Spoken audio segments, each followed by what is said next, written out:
Andrade e hoje especialistas em geopolítica, ontem especialistas em futebol, Rodrigo Andrade e Miguel Gomes. Miguel, Rodrigo, como é que estamos? Estamos bem? Sempre bem. Sempre 4 bem. minutos do Sporting.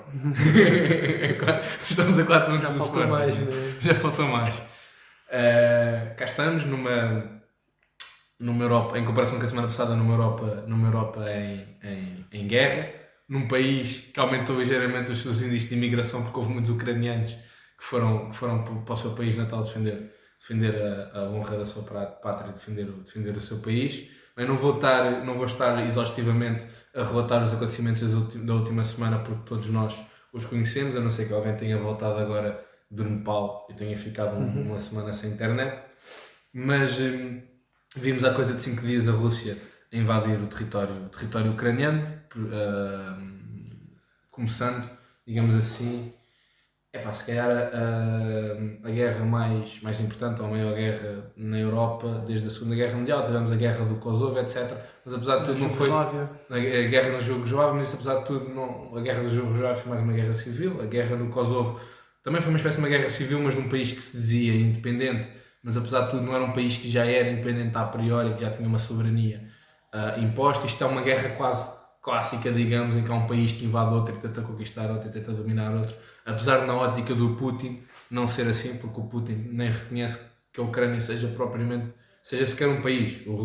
O argumentário do Putin para esta invasão foi a desmilitarização da Ucrânia, a desnazificação da Ucrânia, tirar os nazis da Ucrânia, em teoria, e que a Ucrânia não é um país, que a Ucrânia é a Rússia, está cheia de russos e, portanto, a Rússia só vai lá, no fundo, dominar o território que já é assim, um pouco em paralelo até com este que a China faz com Taiwan, apesar de não haver um conflito armado ativo em Taiwan.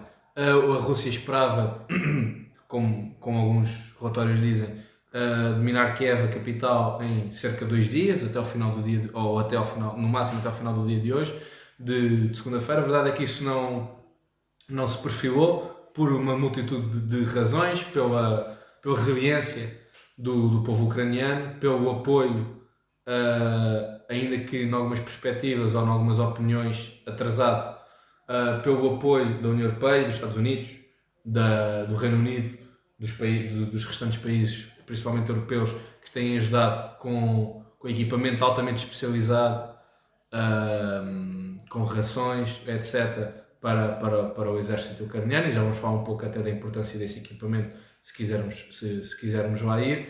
E a verdade é que o exército russo, que não era necessariamente muito avançado, pelo menos não é tão avançado como exércitos como o norte-americano, como até o chinês, tem tido maiores dificuldades do que estava à espera, invadir e conquistar a Ucrânia, e estamos agora neste impasse. Rodrigo, que resumo fazes, se quiseres, desta quase semana de confrontos, de guerra aberta na Europa, se calhar como não tínhamos desde a Segunda Guerra Mundial, e o que é que perfilas agora para o futuro? Sim, eu acho que o Putin enlouqueceu de vez. Acho que ninguém estava à espera que... Eu, pelo menos, não estava à espera que ele invadisse assim a Ucrânia. Ninguém dizia que isso ia acontecer. Eu suspeitava que ele quisesse expandir a sua influência militar para os territórios mais a leste, que já tinham sido... que têm estado em conflito, na região do Donbass e Luhansk. Acho que era esperado que ele quisesse ter mais influência militar aí, mas não esperava mesmo que ele fizesse uma invasão, como tu disseste, à moda antiga, à Ucrânia, como se perfilou. É algo surreal, porque é uma guerra aqui na Europa, como não víamos há muito tempo, e especialmente Portugal é um país que tem uma comunidade ucraniana muito grande. Então parece que, apesar de estar a bastantes quilómetros de distância, a Ucrânia parece que é mesmo aqui ao lado, e eu pelo menos consigo sentir esse peso dessa guerra de outra maneira. Sim. Do que seria de outra forma. Só uma estatística para enquadrar até esse facto, porque muitas pessoas que não têm ideia, mas quase todos nós conhecemos um ucraniano, não é isso, não é por acaso. Nos anos 90, os ucranianos eram a população estrangeira que mais existia em Portugal. Havia 800 mil ucranianos em Portugal nos anos 90. Exatamente, isso veio. Que é incrível. É uma Houve, quantidade incrível. pronto, quando Portugal entrou para a União Europeia, houve uma grande imigração de cidadãos do leste da Europa para Portugal, nomeadamente ucranianos, bastantes. Yeah. Pronto, e acaba por ser se calhar um conflito que de certa maneira bate um bocado mais fortemente com todos connosco, não é? Sim. Agora, eu espero, como já dissemos não sei se foi no último podcast, mas há 2 podcasts com certeza, que esta escalada esta escalada militar pare. Não é porque eu estou a dizer isto que o Putin vai deixar de ter lá tropas, ele agora vai ver o podcast e vai tirar as tropas. Pronto, não é assim, não é? Só não ouve porque ele não fala Pronto, português. porque não fala português, é complicado. Exato. Mas sim, agora, pontos... apesar de ser um bocado difícil ver pontos positivos, acho que é positivo ver que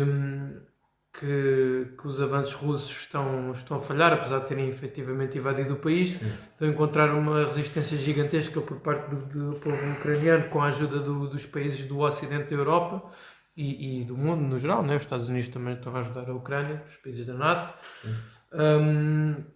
Mas pronto, ainda há a possibilidade de haver vir armamento ainda mais pesado para a Ucrânia e para Kiev e pode ainda demorar muito tempo até esta guerra acalmar.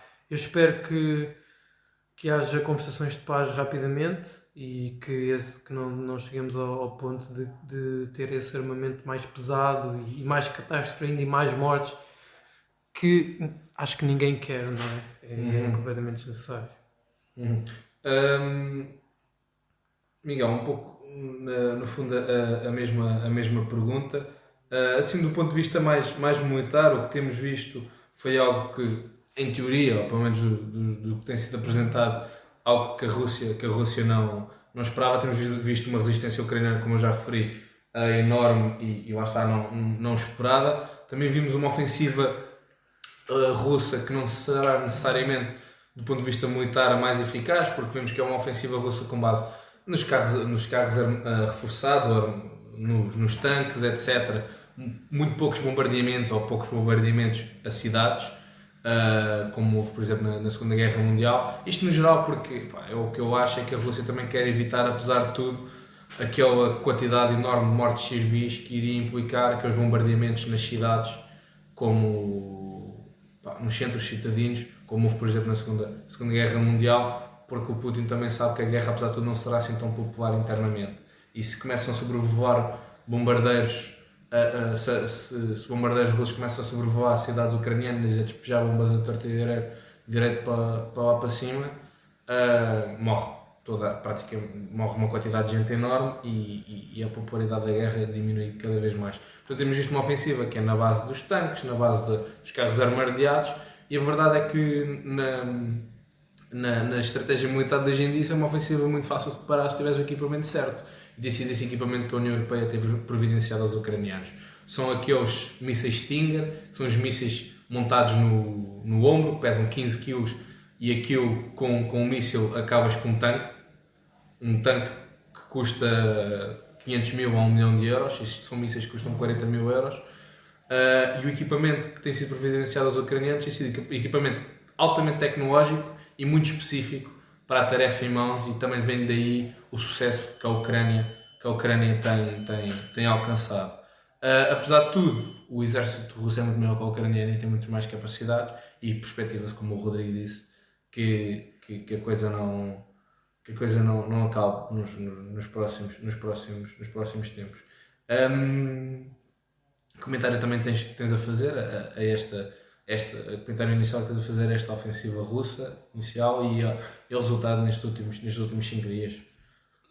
Pronto, eu acho que o teu ponto de vista também eu partilho o mesmo. A verdade é que a Rússia não tem também entrado com força toda para rebentar um país, porque eles também, na verdade, a partir deles querem o país para eles, não é? Ou seja, eles no fundo iam estar a destruir a sua própria província. Esses bombardeamentos iam destruir todas as infraestruturas que seria necessário recuperar. Isso economicamente seria muito complexo. Depois, a Rússia já tem um problema enorme de despovoamento, porque a Rússia é um país enorme, com zonas muito inabitadas, pelas consequências também da meteorologia que o país tem. Portanto, uma devastação completa da Ucrânia também iria fazer com que tivessem pouca mão de obra, e que ela também fuja e que está a fugir para países que à partida são inimigos, não é? Como a Alemanha, que acaba por beneficiar muito dessa imigração de jovens qualificados, que os ucranianos começam a ser muito, não é? Aqui nos anos 90 era uma imigração diferente, hoje em dia os ucranianos são vistos com muito bons olhos, porque são pessoas qualificadas e com uma capacidade de trabalho enorme. Portanto, a Rússia tem tentado entrar por via terrestre, que torna muito difícil, porque essa guerrilha de cidades, não é? Entrar em cidades que eles desconhecem por fora, que recebem uma defensiva já que estão dentro das cidades, armados lá dentro, que sabem onde esperar essa invasão. Portanto, é muito mais fácil para quem está a defender de dentro a defender do que quem está a vir de fora entrar nesse tipo de guerrilha. Há 3 tipos de guerrilhas que são muito difíceis: é nas selvas, como foi no Vietnã, nas montanhas, e dentro de cidades desta forma. Montanhas como foi no Afeganistão, não é? Exatamente. Exato. E agora como é agora aqui na Ucrânia, entre cidades, porque o resto da Ucrânia, como aquilo era só terrenos férteis, tudo à direita, é muito fácil os tanques levarem aquilo tudo à frente, mas depois quando entram em cidades e entrar em guerrilha de cidade sem ataque aéreo, parece-me que os russos não querem isso, pelo menos para já, nesta situação, neste ponto, acaba por ser muito difícil, e isso tem dado vantagem aos ucranianos, e ainda bem, não é? Porque têm-se conseguido, felizmente, aguentar desta invasão russa. Esperemos, aqui como o Rodrigo disse, esperemos que isto se resolva o mais rápido possível, porque quem sofre com estas questões, infelizmente, são pessoas que não têm culpa nenhuma destes conflitos armados. Ninguém quer isto, nem na Europa. Mesmo os russos, não vejo nenhum russo, tirando um ou outro, aficionados do Putin e do seu imperialismo russo, não vejo os russos a quererem este tipo de guerras. Acho que isto é mau no século que nós estamos, em 2022, ninguém quer uma guerra na Europa e, portanto, esperemos que isto resolva, mas tal como o Rodrigo disse, não é isto que vai resolver, não é nós estamos aqui a dizer que queremos isto que se resolve, mas claro que vamos estar a torcer e vamos fazer o que podemos fazer também o nosso esforço a tentar avaliar isto e tentar trocar um pouco o que se tem passado por miúdos. A questão da moral dos dois exércitos também é algo relevante. Tem vindo alguns relatórios à luz também. Nós temos de ter muito cuidado, não é? Porque tanto do lado ucraniano como do lado russo é uma consequência da guerra. Há notícias que saem para fora e pode haver muita desinformação, muita propaganda, não é? Faz parte.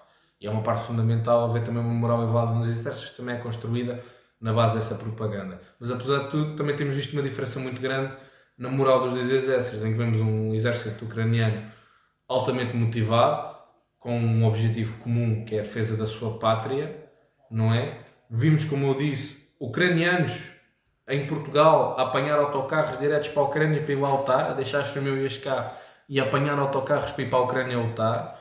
E do outro lado, o povo russo, os relatórios que saem vindo capturam-se os tanques, capturam-se prisioneiros, que são miúdos de 18 anos, de 20 anos. Isso aí, se eu pudesse tocar, isso é o que se tem, e os relatos que eu também tenho visto é o seguinte, muitas tropas russas, a muitas tropas russas foram-lhes dito que ia haver apenas um exercício militar. Sim. E dão por elas, estão a seguir lá as ordens que foram designadas. Exato. E estão a entrar pela Ucrânia adentro. Ou seja, nem foi dito aos militares o que é que iam, nem eles querem invadir a Ucrânia.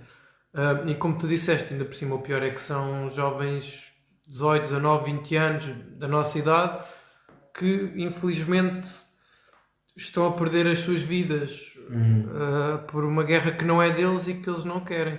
E por isso é que depois, de vez em quando, vê-se aquelas publicações de batalhões russos que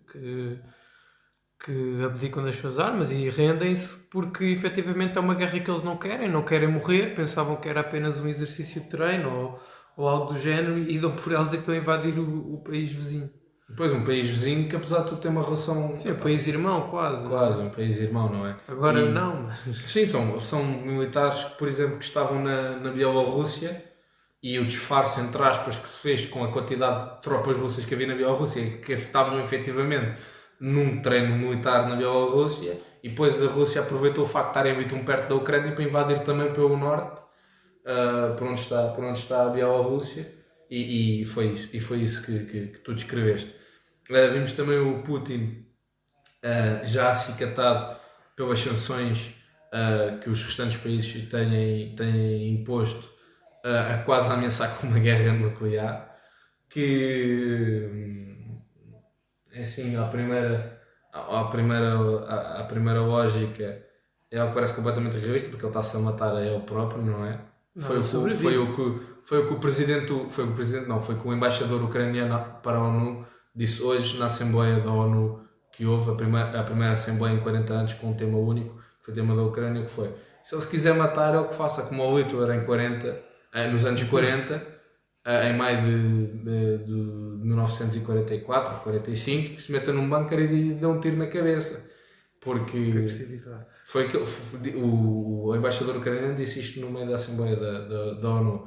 Porque uma ameaça nuclear é condenar o seu próprio povo e é condenar o povo. É condenar todos. É condenar todos.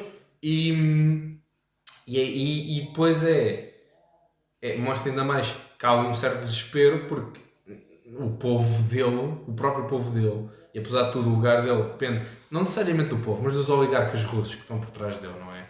Dos ricos russos que estão por trás dele. E isso também é um ponto que já podemos ir aí já, que é a questão das sanções económicas, que muitas pessoas perspectivam como sendo a única forma de acabar com esta guerra, porque não será pela via da força, porque a União Europeia não pode entrar na Ucrânia, a NATO não pode entrar na Ucrânia para defender a Ucrânia com o seu próprio exército, e a Ucrânia eventualmente vai cair, se for só pela força dos exércitos, a Ucrânia eventualmente vai cair, porque a Ucrânia não tem, apesar de tudo, aquilo no limite a Ucrânia vai cair.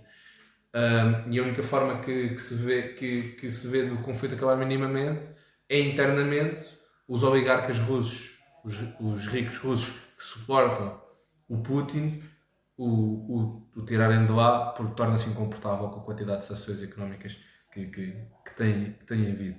Puxo agora este tema para ti, Rodrigo, então, se quiseres falar também sobre a questão da ameaça nuclear que referi há pouco, mas que vimos no fundo duas ondas de sanções económicas, uma primeira onda generalizada em que o Reino Unido, os Estados Unidos, a União Europeia congelou os bens russos presentes nos bancos, os bens de oligarcas russos presentes ou depositados nos bancos destes países, impedindo que estes russos não pudessem mexer nos bens que estavam depositados nestes países. Depois vimos uma quantidade de sanções deste género parecidas, e depois vimos duas sanções que parecem-me a mim mais significativas, que foi retirar os bancos russos do sistema bancário SWIFT, que é um sistema de transferências internacionais que permite agilizar e tornar muito mais rápidas as transferências internacionais, o que dificulta muito qualquer negócio que qualquer russo tenha com o exterior, ou que qualquer pessoa queira fazer com a Rússia,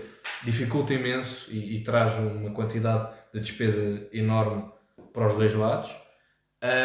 E depois as próprias sanções que a Suíça tem aplicado, que é algo que nem na União Europeia, nem na Segunda Guerra Mundial se verificou, foi a Suíça, no fundo, a assumir um lado. Tivemos o bloqueio da Nord Stream 2 também pela Alemanha. Que análise é que também fazes destas sanções económicas que os países têm vindo a implementar sobre a Rússia? Sim, primeiro eu queria voltar um bocado atrás. Sim. Tipo, tu disseste que no limite a Ucrânia cai e que não vai conseguir aguentar. Isso aí, não é, eu acredito que não é preciso os países da NATO intervirem diretamente, porque o que nós temos visto nestes últimos dias é que, com o armamento que tem vindo dos diversos países da NATO e da União Europeia, e países que fazem fronteira com a Ucrânia e com a Rússia também, países de leste, nomeadamente Letónia e tudo mais, que não fazem parte da NATO, tem vindo muito armamento estrangeiro e também dos Estados Unidos, que é muito importante. Tem vindo muito armamento estrangeiro para a Ucrânia e para ajudar na guerra, por isso eu acredito que mesmo sem intervenção militar direta, seja possível a Ucrânia aguentar. Pois não sei, mas uma coisa é o armamento, outra coisa é o número de homens. Certo, mas a Rússia está a perder muito mais homens que a Ucrânia, está a perder muito mais equipamento militar, portanto eu acredito que, e agora com o reforço militar que tem vindo nos últimos dias, acredito que a Ucrânia consiga sobreviver. No que toca às sanções, eu até estou surpreendido com as sanções que têm vindo a ser implementadas, nomeadamente a expulsão de alguns bancos russos do SWIFT. E eu estou surpreendido porquê? Porque eu sinto que quando há algum tipo de evento, de acontecimento internacional global ou tudo mais, normalmente a União Europeia e os grandes países da Europa, nomeadamente a França e a Alemanha, e também o Reino Unido, apesar de não fazer parte da União Europeia, são sempre muito cautelosos no que toca a sanções económicas e tudo mais, porque tentam sempre safar o seu próprio coro, e depois também há muita influência das empresas por trás, parecendo que não, há muitas empresas europeias que também sofrem com este tipo de sanções, não é? As sanções também afetam as empresas europeias que têm negócios na Rússia. E surpreende-me estas sanções porque eu esperava que fossem quase sanções tipo make-up, em que só para dizer, e ao início eu sinto que eram, ou seja, eram sanções que eram só para dizer nós não estamos aqui a intervir militarmente, mas estão aí umas sanções e tal, estamos a ajudar, mas não, efetivamente têm sido sanções, eu acho como deve ser, têm atacado o coração, digamos, da Rússia, onde importa, que é junto dos amigos do Putin e dos oligarcas que deixam o Putin governar a Rússia. E ainda bem, especialmente as sanções diretas a membros da Duma ou membros do ministério, dos ministérios do Putin, e parecendo que não as sanções económicas, eu acho que é sempre muito complicado estas sanções económicas atingirem diretamente o povo russo, mas era inevitável, Claro. mas também, porque pronto, a guerra também não é deles, não é? Sim. Mas também acaba por gerar um outrage interno diferente, ou seja, as pessoas, a vida delas cada vez é mais difícil, a vida delas não melhora, e depois, para além disso, começam a chegar a casa os corpos dos seus filhos, dos seus netos, dos seus vizinhos. Também cria outro tipo de sentimento de revolta que poderá ajudar que o Putin saia de lá. E como tu disseste, a parte mais importante destas sanções é efetivamente a Suíça ter seguido a liderança da União Europeia e efetivamente ter seguido as mesmas sanções, porque nós sabemos que a Rússia é um paraíso fiscal e muitos, com certeza muitos russos e muitos oligarcas russos haverão de ter lá imensas poupanças que de certa forma estão escondidas devido ao sistema bancário suíço, e é bom saber que a Suíça finalmente decide fazer alguma coisa, porque nestas questões eu partilho da opinião que quem é neutro está do lado do inimigo. Portanto, é bom saber que a Suíça finalmente está a fazer alguma coisa, e visto que os amigos do Putin estão a sofrer e já alguns bilionários já apelaram ao Putin para que pare com a guerra, pode ser que ele veja-se efetivamente obrigado a parar esta ofensiva militar, e se vai haver algum lado que vai parar o Putin com esta invasão, vai ser esta questão económica e pela pressão que os seus amigos oligarcas espero que estejam a fazer. Sim, para tentar terminar esta guerra. Isto foi do ponto de vista económico, do ponto de vista político ou social. Vimos manifestações por todo o lado, um pouco por todo o mundo, agora principalmente este domingo, um pouco paralelo até com manifestações que tivemos, por exemplo, durante a guerra do Iraque ou outras guerras também de maior importância mundial, digamos assim. Cá em Portugal tivemos uma guerra curiosamente organizada, uma manifestação em primeiro lugar chamada pela Juventude Socialista, pela Juventude Social Democrata também. Depois juntaram todos os partidos com assento parlamentar, à exceção do Chega, do Bloco de Esquerda e do PCP. A Juventude Bloquista inicialmente não aceitou ou não respondeu a tempo da divulgação, mas depois juntou-se, enquanto que o PCP não se juntou e o Chega também não. Acho que o Chega organizou uma... O Chega acho que não foi convidado. Não foi convidado sequer, exato. O Chega não foi convidado, mas fez uma própria, acho que separada, algo do género. Depois também tivemos partidos sem assento parlamentar, não é? Volt, por exemplo, etc. Dentro destes partidos, o PCP e o Bloco de Esquerda têm tido umas posições mais divergentes das dos outros. Temos o Bloco de Esquerda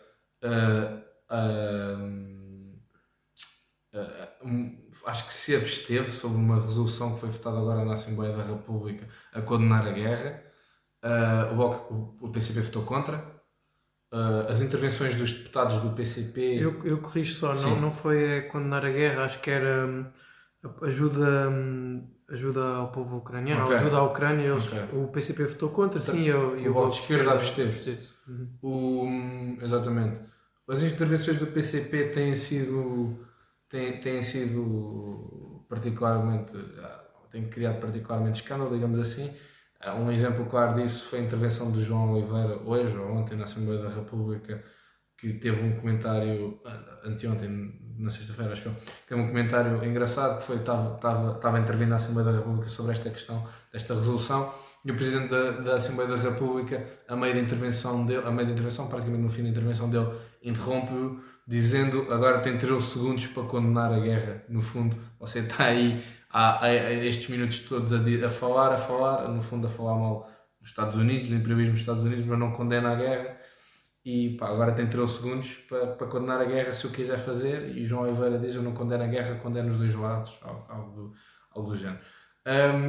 Miguel, como é que tu vês esta posição destes dois partidos, em concreto do Partido Comunista Português,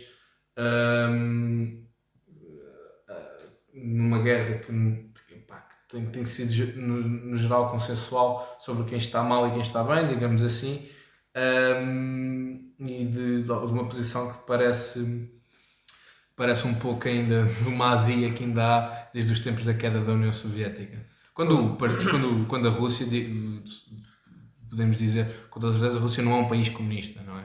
A Rússia é menos comunista que Portugal. Sim, mas na altura, ou seja, há uma azia porque o que o PCP queria, e isto é unânime, é que quando no fim do 25 de Abril nós tornássemos uns aliados do Império Russo, não é? Que Portugal se tornasse um país comunista e que fosse praticamente aliado da União Soviética, não é? Sim, a única coisa que a dizer é que no presente a Rússia é um país menos comunista que Portugal. Hoje é dia diferente, mas continua a representar muito os ideais que o PCP defende. Eu acho que isto aqui podemos entrar por um campo que é... Eu lembro-me que há 2 ou 3 episódios, ou 4, falámos se o PCP era extrema-esquerda ou não. Eu na altura referi que era. Vocês defendiam que não, e havia muita gente que defendia que não, e agora já vários amigos meus vieram dizer que efetivamente, afinal, isto não era bem assim. Isto é um partido completamente apegado a uma história passada que não conseguem aceitar, que é que o comunismo falhou e que efetivamente estes impérios russos do passado não funcionam, e está aqui representado o que é que o Império Russo queria tornar estes países, que é abdicar completamente da independência dos países e aplicar as suas normas e beneficiar com eles. O PCP continua a acreditar nisso. Acho que acaba por ficar muito mal na fotografia e acaba por ser então desmascarado nessa visão que antigamente, aqui há 2, 3 semanas, a maioria das pessoas não o consideravam de extrema-esquerda, e hoje já os vejo a considerar, Sim. porque é inegável, não é? Um partido que defende esta invasão russa à Ucrânia, acusando que é culpa dos Estados Unidos, e até pode ter alguma influência, e isso aí nós não vamos dizer que os Estados Unidos são os coitadinhos, porque não são. A verdade é que claramente há influências económicas que têm impacto, e portanto também nós, claro que ninguém aqui nem nenhum lado somos santinhos, e percebemos que existe realmente impacto dos Estados Unidos para causar isto. O problema é quem sofre é o povo ucraniano, não é os Estados Unidos, não é a Rússia, a Rússia até poderá vir a ser por estas sanções, os russos sofrem, não é? Mas não é o Putin, nem é o Biden, não é ninguém, no fundo são os ucranianos, e portanto nunca se pode defender algo que faça sofrer um povo que não tem culpa nenhuma, e o PCP acaba por defender isso por ódio aos Estados Unidos, um ódio desmedido, que até pode ter alguma justificação, não nego, porque é verdade, nós não podemos negar isso, mas que não se justifica nos tempos de hoje defender esse regime russo nas circunstâncias que se defende. E o Bloco de Esquerda, apesar de não condenar ou não apoiar o PCP tão fortemente, acaba por fazer o que o Rodrigo diz aqui, que é ficar um bocado neutro, que é acabar por defender o inimigo na mesma.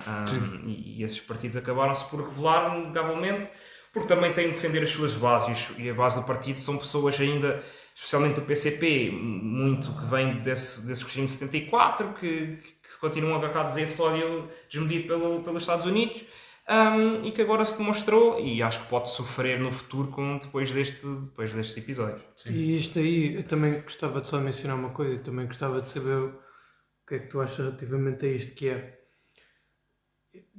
Eu acho que a posição do Bloco de Esquerda, mas obviamente mais fortemente do PCP em relação a este confronto, é das coisas mais estúpidas e mais ridículas que alguma vez ouvi.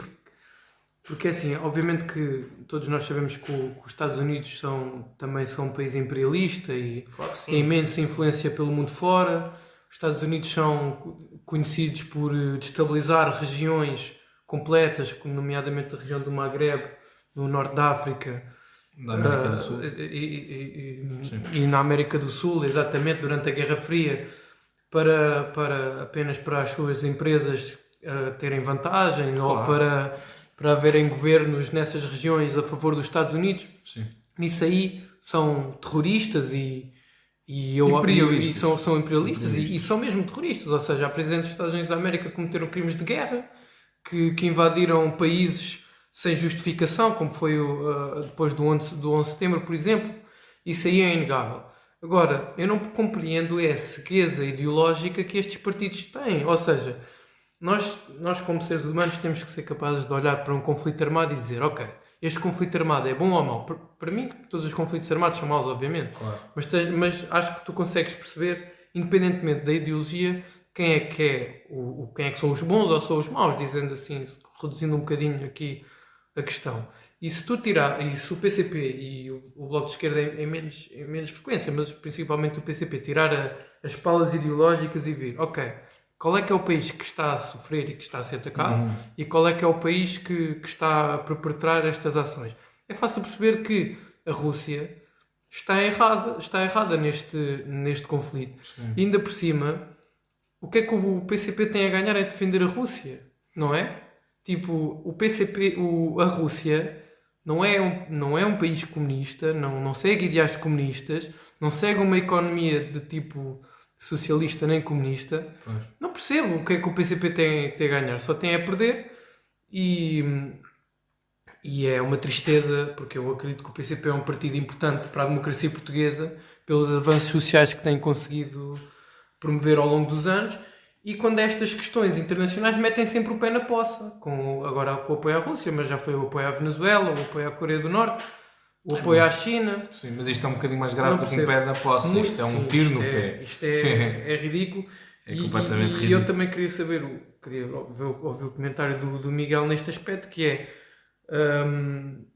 que sentido é que faz o PCP estar a defender este conflito quando em nada tem a ganhar, e não é como se eles recebessem, acho eu, que não recebem milhões de euros do Putin todos os anos. Deixa-me defender o dizer, regime. o Putin, a Rússia de Putin são os maiores financiadores da extrema-direita na Europa. Pois. Mas isto não há sombra de dúvidas. Isto é 100% verdade. E ao chamado vão ver ao Google. Mas não há, o maior financiador da extrema-direita em França, do partido Le Pen, é a Rússia, são os oligarcas russos. Porque só serve para destabilizar o Ocidente. Destabilizaram as eleições nos Estados norte-americanas. Unidos a favor do Trump, que é um candidato de extrema-direita também. Exato. Tudo isso. Sim, eu não vejo o que é que eles têm a ganhar em termos de eleições, mas eu acho que eles não estão bem a virar-se para aí, eles defendem a sua visão. Eu acho que aqui eles estão agarrados à sua ideologia, como tu disseste, que é uma ideologia clara. Tudo o que é inimigo dos Estados Unidos são nossos aliados, seja quem for. E acho que isto é claro, porque assim nós temos de ver uma coisa. Normalmente os nossos maiores amigos são os inimigos dos nossos inimigos, ou seja, nós formos ver a maior aliança que existe é Portugal e Inglaterra, porque sempre tivemos um inimigo em comum, que era a Espanha e a França, pronto. Exatamente. Ou seja, quando tu tens um inimigo em comum, essa amizade acaba por aparecer naturalmente e muito forte. E acho que é aqui que o PCP entra, que é, eles odeiam tanto a cultura ocidental capitalista, que tudo o que seja contra ela, tudo o que se vir contra essa teoria capitalista que eles odeiam, eles são a favor, pronto, final, seja de extrema-direita, seja de extrema-esquerda, ou seja, se estamos contra os nossos inimigos, que é o capitalismo, ou o neoliberalismo, que vocês podem chamar aos Estados Unidos. Luta de classes. Pronto, exatamente, ou seja, eles são os nossos inimigos. Se há alguém contra eles, nós estamos com eles, e pronto, final, nós nunca vamos defender os Estados Unidos, ponto final. Portanto, se a Venezuela é contra eles, nós estamos com a Venezuela. Se a Coreia do Norte é contra eles, estamos com a Coreia do Norte. Se a Rússia é contra eles, nós estamos com a Rússia, ponto final. Os maus são sempre eles, nós estamos com os bons, que são os que sofrem por esse imperialismo americano, que é o que eles apontam. E eu volto a dizer aqui uma coisa, que é, os Estados Unidos têm muita culpa em todas estas guerras que são causadas e nós não vamos fugir dos interesses económicos que eles também possam ter. Até porque deixa-me acrescentar uma coisa.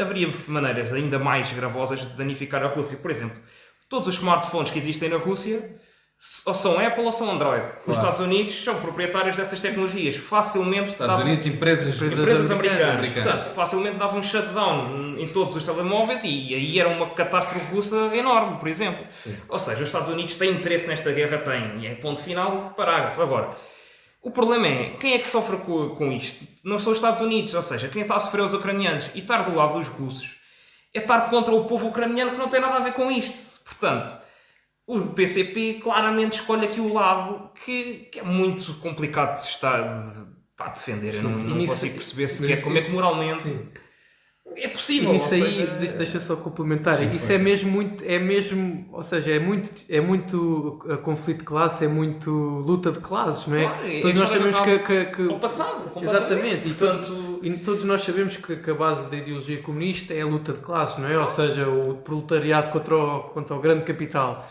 E o PCP, e não é preciso ser comunista para perceber que os Estados Unidos representam o grande capital, o neoliberalismo, o capitalismo selvagem, ou seja, e como os Estados Unidos é o grande capital, o que for contra é o proletariado, são os trabalhadores. Exatamente. Por isso o que eles têm a ganhar é defender a sua ideologia, ser um partido consistente. O problema é que hoje em dia há 3 ou 4 potências mundiais, que é os Estados Unidos, a Rússia, a China, podemos dizer a União Europeia. Podemos dizer a União Europeia.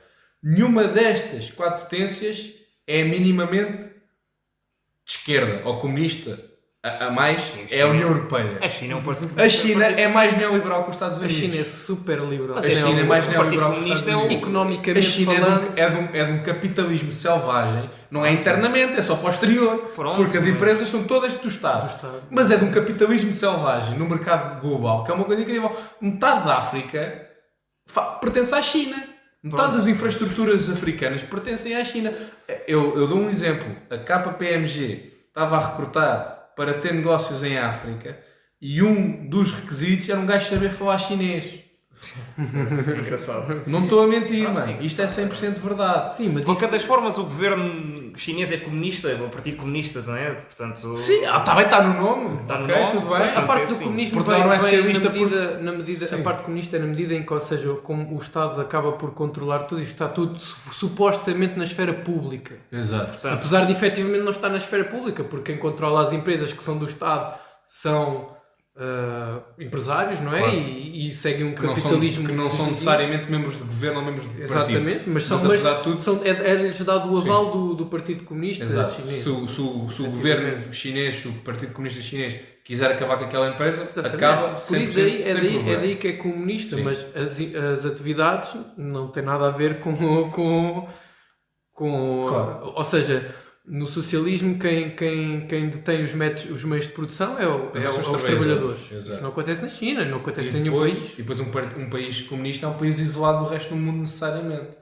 Não pode intervir num mercado global como a China intervém. Exatamente. Não sim, é? de certa medida. Sim. No fundo, também foi durante muitos anos a proteção da União Soviética que a Rússia não tem hoje em dia, como o Miguel referiu. Ao menos a China tem os seus próprios smartphones, que é a Xiaomi. Ao menos tem os seus próprios. Foram banidos completamente, não têm sequer tecnologia Android, porque o Trump, com as suas instruções, acabou com isso. Exato. Também tem as suas próprias redes sociais e a sua própria internet. Ou seja, a Rússia não tem nada disto. Exatamente. Sim, a China é muito mais próxima de um comunismo do que a Rússia. Isso aí nós estamos de acordo. Agora, não, internamente. Mas para o exterior não é. Ou seja, nas suas relações com o exterior não é. Portanto, é que eles conseguiram ser muito ricos, não é? Porque conseguem produzir muito barato e vender para todo lado. Aquilo é uma produção enorme. Produzir muito barato a custo da qualidade de vida dos trabalhadores. Exatamente. Ou seja, aquilo... Isso não é comunismo. É assim, a dependência da China e da Rússia são problemáticas e acho que o Ocidente já devia ter pensado nisso. Por exemplo, a dependência do gás que a Alemanha tem da Rússia é uma coisa que se fala há muito tempo, mas foi-se deixando passar porque... Pronto, o Putin não é assim tão maluco e olha, pronto. Mas o problema é que a Alemanha, o 70% do gás que usa é Rússia e isso é financiar este exército russo. Ou seja, é muito difícil combater inimigos quando tu é que os financias. Exatamente. Portanto, Exatamente. Daí isso eu ter são ficado problemas. surpreendido com as sanções. Sim, eu também fiquei, claramente. E vai muita gente passar frio na Alemanha. Pois E, vai, e a, para e a subir os sorte, preços, e a sorte entre aspas é já estarmos quase em março. E quem Porque vai se a beneficiar mais com Rússia, se a isto? Rússia decide invadir a Ucrânia em dezembro, era mais difícil porque havia mais neve, né? Claro, Mas é diferente. Isso é o erro que todos os estrategas... a quantidade, a a Alemanha nunca podia pôr estas sanções, porque a quantidade de pessoas que iam morrer de frio na Alemanha por causa destas sanções, por não haver gás natural, Sim. Sim, já está a subir E o preço. E quem vai beneficiar com isto, na sua maior parte, são os multimilionários da Arábia Saudita e do Sim, Médio exatamente. Oriente que vão beneficiar brutalmente do preço, da subida dos preços da energia no mundo. Ou seja, do petróleo, Porque não estão a perder com as sanções e estão a Não ganhar perdem com com as sanções e o estão- aumento do preço. exatamente, os preços vão explodir. Quem sofre somos nós que temos de pagar porque estamos agarrados a essa. Portugal, Espanha e Itália são menos afetados porque Portugal, por exemplo, recebe gás natural, não recebe quase E nada temos da mais Rússia. energias renováveis. temos Recebe, menos Portugal dependência. recebe o Sim, seu sim, gás sim, natural sim, mas- do norte da África, da Argélia. Qualquer das formas, o petróleo Marrocos. é um mercado global e o Sim, preço sim, sobe sim, e vai afetar todos os países. Claro que a Alemanha, por depender ainda mais da Rússia, Do que nós. acaba a ser mais prejudicado, mas isso vai afetar toda a gente, não tenhamos dúvidas disso. E quem vai beneficiar, efetivamente, são essas pessoas. Portanto, há várias pessoas que vão ser beneficiadas, nós não temos dúvidas disto. Vai haver americanos beneficiados, vai haver muita gente a ganhar com estas guerras, como ganham com todas. Mas, no fim, quem sofre são os mesmos, são pessoas sempre como nós, que são pessoas como nós, É o que não têm, Yaramchuk. não têm exatamente culpa do Yaramchuk, que é uma pessoa como nós, no fundo é E isso. bem, No fundo é isso, tem claro. família na Ucrânia, tem... Claro. É duro, é. Portanto, é assim, ganha muito dinheiro porque joga futebol, mas é como nós, Sim, eu é sei, um mero peão. claro. Sim, Não é 100%. todo isto, 100%, não, tens toda a razão. Tens toda a razão. Portanto, Mais uma roda na engrenagem. Claro que sim, mano, claro que pronto, sim. portanto, Claro. e é desejar que isto acabe o mais rápido possível, porque é assustador as imagens das pessoas a fugir desesperadas a pé, com crianças nas mãos, a fugir para a Polónia e para outros países. Isso é que me faz confusão. Agora, as sanções ao Putin e aos americanos, isso nós sabemos que são negócios e o PCP até pode ter uma certa razão nisso. Agora, não podem estar a favor Sim. de uma guerra que a Rússia compra sem Um regime razões. assassino. Exatamente, sem grandes razões, por questões completamente económicas, não é? E está a prejudicar pessoas que não têm culpa nenhuma. Claro. Esta questão da imigração também era algo que eu queria ver assim muito rapidamente, que é, vimos uma grande abertura dos países à volta da Ucrânia para receber refugiados. A Polónia, por exemplo, que era algo que eu nunca pensei, que está no fundo, para entrar na Polónia neste momento a partir da Ucrânia, é muito fácil, é muito fácil, e só não é mais fácil porque efetivamente não conseguem dar vazão a tanta gente que chega, mas os países europeus têm estado 100% de braços abertos para receber estes refugiados, em contrapartida com o que vimos dos refugiados, por exemplo, do Médio Oriente, das Sírias e etc., que foi, todos nós nos lembramos o problema que era alguns países, como a Polónia, por exemplo, aceitar uma fração deste número de A Hungria, refugiados. inclusive, A Hungria, construiu um muro. que agora também está extraordinariamente aberta a refugiados ucranianos. A pergunta é para os dois, mas podemos começar por ti, Rodrigo. Porquê é que achas que há esta diferença na recepção destes? Isto é um racismo estrutural que existe? É por questões culturais? Isso eu acho que é muito simples, que é... em primeiro lugar, esses países da Polónia e da Hungria também já foram países que tiveram no raio de influência da Rússia, não é? Sim. Então é muito mais fácil serem solidários com o povo ucraniano que está a ser diretamente alvo de uma invasão russa, e eles sabem que podem ser os próximos, não é? Se nós pensarmos que o objetivo do Putin é restituir, é voltar a ter a influência que a União Soviética tinha durante a Guerra Fria, então a progressão normal é conquistar a Ucrânia e depois seguir para a Polónia, Hungria, esses países do leste, Estónia, Letónia, Lituânia e tudo mais, Finlândia inclusive, apesar da Finlândia já não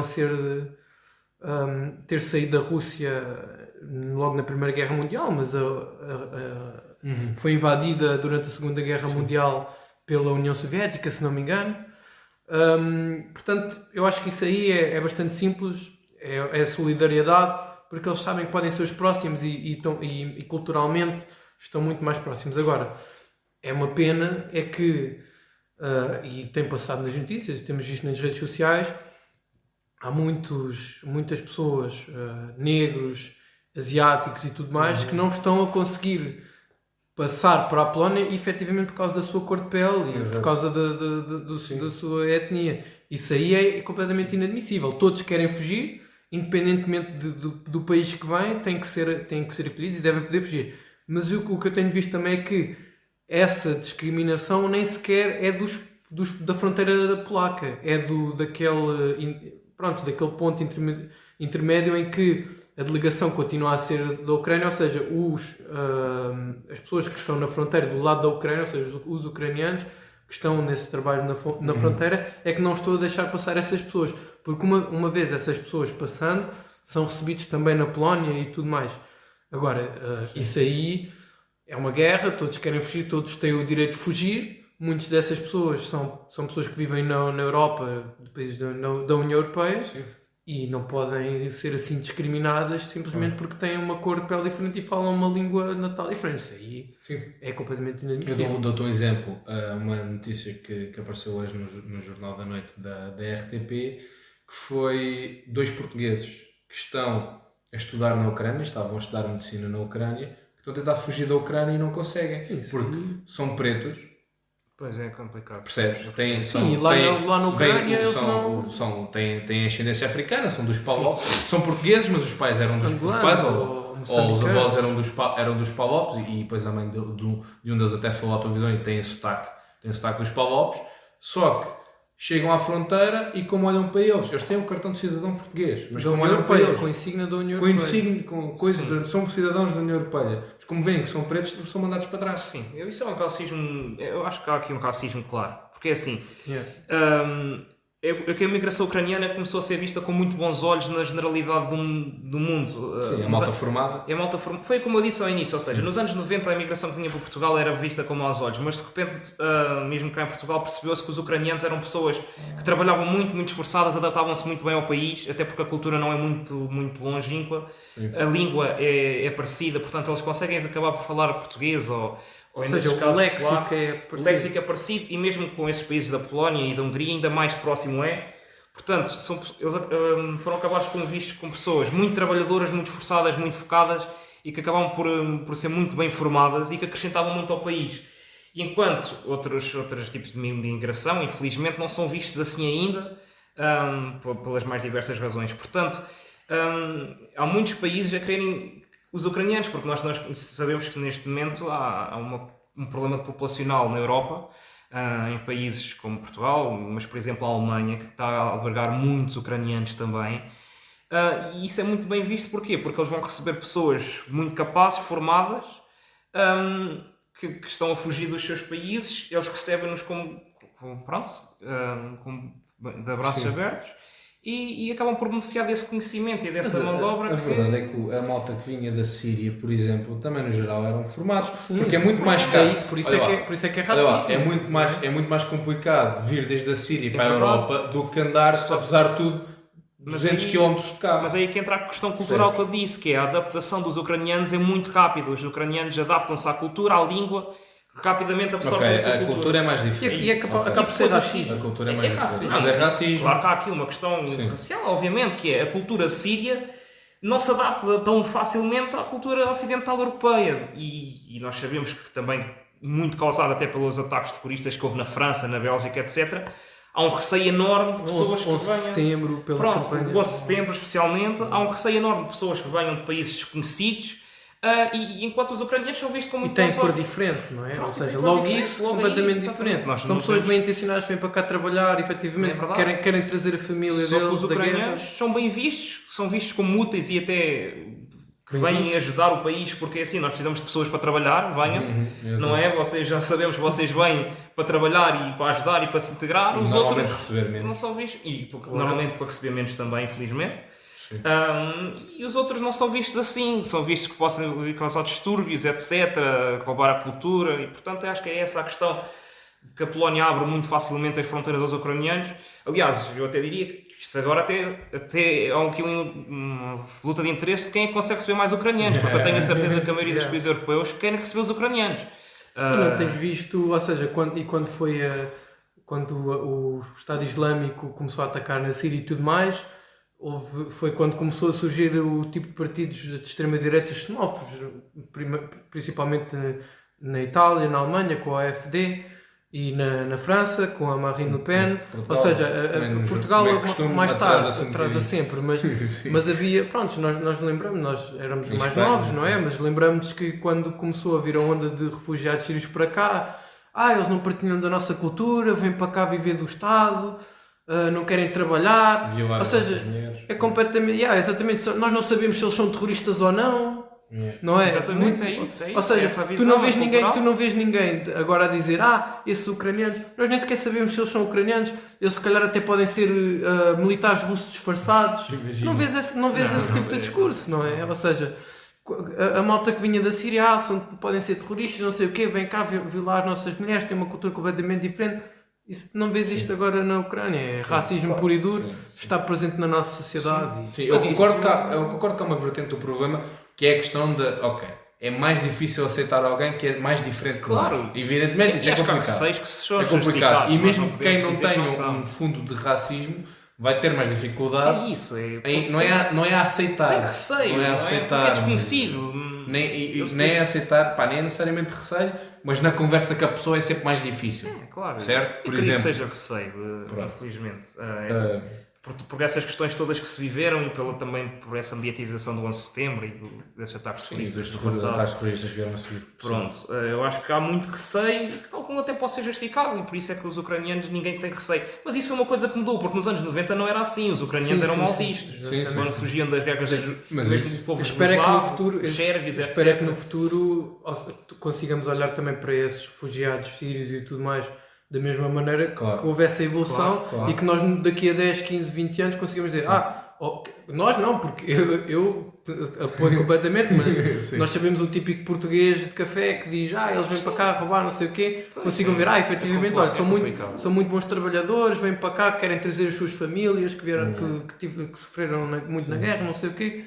Esperemos que essa evolução aconteça. Isso é uma evolução isso é uma evolução natural. Os Estados Unidos, por exemplo, antes desta questão do 11 de setembro, etc., nos anos 60, nos anos 70, tinham muito racismo contra os irlandeses, contra os russos, contra os italianos, que era a malta dos gangues, etc., das máfias.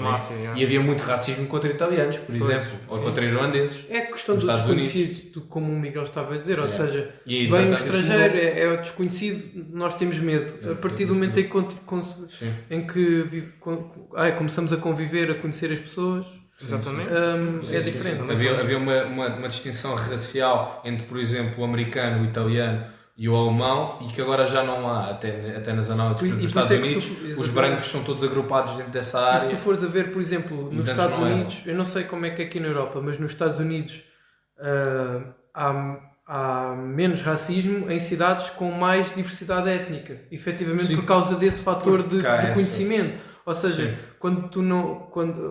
se tu tiveres pouco contacto com uma pessoa de uma etnia diferente, é muito mais fácil levar o fantasma de que eles são ladrões, não sei o quê. Enquanto que se tu convives diretamente com uma pessoa etnicamente diferente contigo, tu consegues perceber efetivamente que são mais parecidos. Que são pessoas como qualquer um. Passam mesmo mas também deixa-me dizer que isso normalmente não há contacto nenhum e há esse racismo de base. No início do contacto há um racismo que aumenta muito, ou seja, temos as populações... Desconfiança, né? Que as populações, por exemplo, como onde há mais racismo contra os ciganos nos sítios em Portugal onde há mais ciganos, porque ainda não houve essa integração, ainda não houve espaço para essa integração, não vale a pena agora discutir porquê. E depois, passados uns anos, é que há uma diminuição e uma maior integração, porque começa a haver uma compreensão, e não é integração, não é só os estrangeiros ou quem é diferente a adaptar-se, mas também a própria sociedade a adaptar-se àquelas pessoas que vêm de fora, não é? Porque também as sociedades não podem estar set in stone e ser pedra e mármore, e depois quando vem alguém de fora, só essa pessoa é que tem que se adaptar. Vai haver necessariamente também uma adaptação ao contrário. Vai haver também necessariamente a Sim, responsabilidade. tem que ser outra coisa, mas- Nem que seja essa nota que vem abrir um restaurante e aquela sociedade começar a comer caril. Estás a ser? Não é por acaso Mas faz parte. Não é por acaso que o prato mais comido na Inglaterra é o caril indiano. É o prato Depois também há a indiano. questão da língua, que também é complexa. Questões da língua, mas essas questões Porque todas, os ucranianos exatamente. adaptam-se rapidamente e os Exatamente. sírios não é fácil aprenderem português, não é? Sim. mais sim. complicado. Claro. Depois se claro não que sim. conseguires falar com as pessoas, não consegues comunicar, Sim, há ainda uma- mais Já, difícil. já pareces diferente dos outros, Pois, não é? depois nem Ainda- consegues falar com eles. Pois, religião diferente também. apesar E a de religião, tudo, outra é. coisa que a Ou Ucrânia seja, não a Ucrânia, tem, a por Ucrânia exemplo. também eles são protestantes, mas São numa- ortodoxos. Sim, mas é exatamente. diferente, estão mais próximos. Muito mais próximos. Pronto, são cristãos apesar de tudo, não são cristãos católicos. Exatamente. Muito bem. Notas finais. Algum de vocês quer dar uma nota final sobre esta ou outras questões? Sobre o conflito? Não? Acho que felizmente conseguimos tocar em tudo. Só há uma coisa que eu também gostava de mencionar, assim rapidamente, que acaba por ser o papel da NATO. É assim, eu não sou dos maiores fãs da NATO. Eu acho que a NATO é uma organização imperialista que apenas serve para continuar a estender o braço de influência dos Estados Unidos pelo mundo fora. Sim. Felizmente, ou não sei, esta aliança tem resultado, se calhar não tão bem como as pessoas que esperavam, mas nesta situação da Ucrânia acho que o balanço é positivo. Mas mesmo assim acho que tem que ser pensado um bocado o papel dos países europeus na NATO.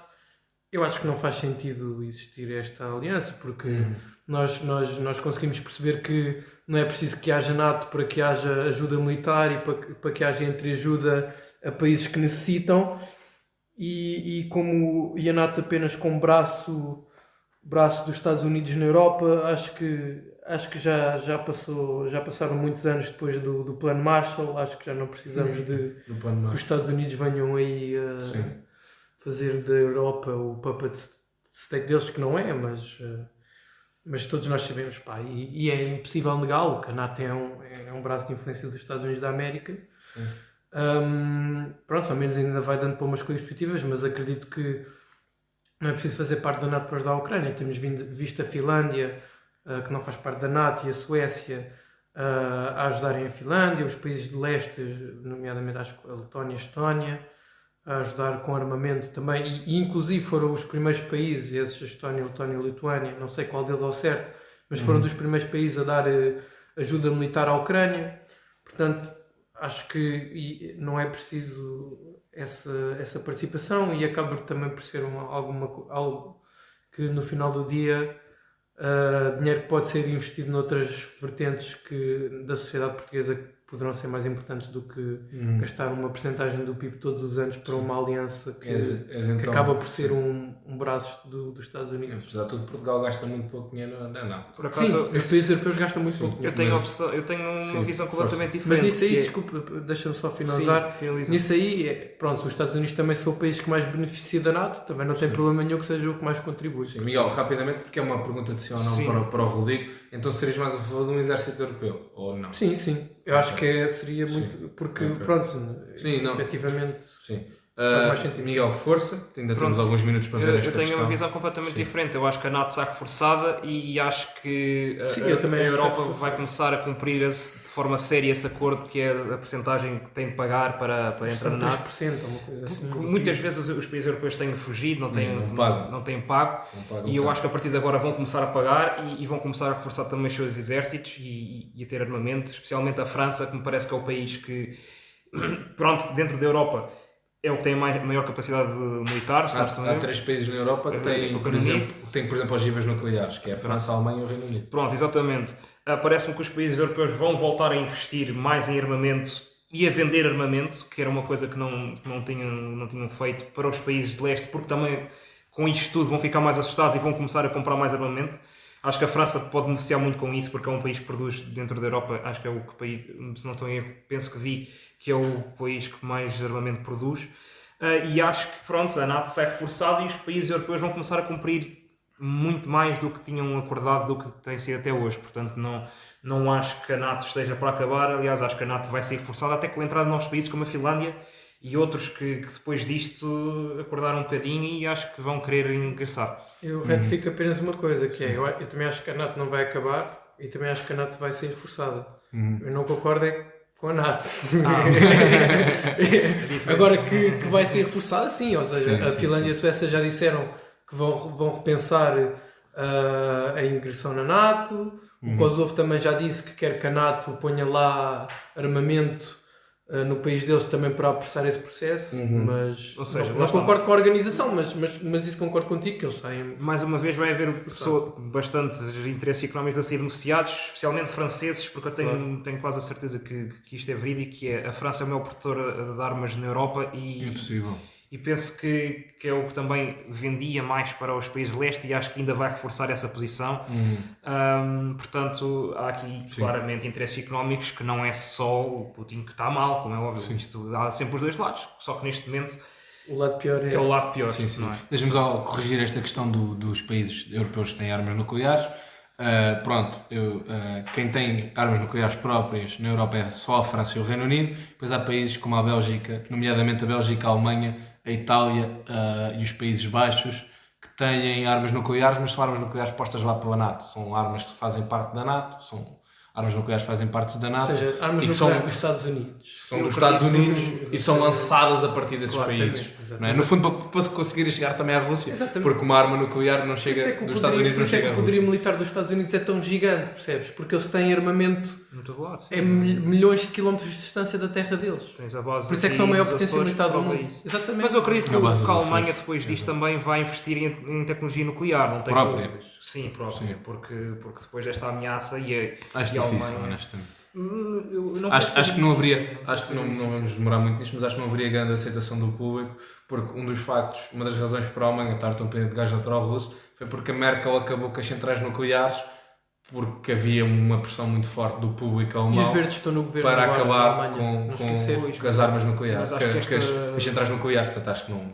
Mas esta invasão da Rússia à Ucrânia eu acho que vai provar exatamente que eles não podem estar dependentes, portanto se calhar pode ser preciso essa energia nuclear. Muito Mas bem. veremos. Bem, terminamos por aqui este episódio da Mão Invisível. Miguel, Rodrigo, uma boa noite e que agora, como se diz por aí, slava a Ucrânia. Ok. Boa noite. Boa noite.